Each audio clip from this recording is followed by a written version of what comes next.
Hi friends, నేను అలిగాను, బొంగుమూతి కూడా పెట్టుకున్నాను. ఎందుకో వీడియోలోకి వెళ్దాం పదండి. Hi guys, welcome back to our channel Yamukomu vlogs. నేను మీ యాముని. ఇప్పుడైతే మేము మా తాతయ్య వాళ్ళ ఇంటికి వచ్చాము. మా బుల్లి మావయ్య నన్ను వదిలేసి వాళ్ళ ఫ్రెండ్స్తో కలిసి వాటర్ ఫాల్స్ వెళ్ళిపోయాడు.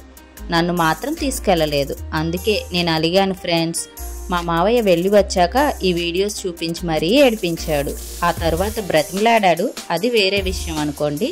కానీ నన్ను తీసుకెళ్లకుండా ఇంత మంచి view points, water falls video చూస్తేనే సూపర్ ఫీల్ ఉంది. వెళ్ళుంటే ఎంత బాగుండేది.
మీరు కూడా ఇంత మంచి వాటర్ ఫాల్స్కి, వ్యూ పాయింట్స్ని చూడాలనుకుంటే, వెళ్ళాలని ఉంటే కింద అడ్రస్ కోసం కామెంట్ చేయండి, రిప్లై ఇస్తాను. ఓకే ఫ్రెండ్స్, ఉంటా, bye. Please like, share and subscribe to our channel. Thank you.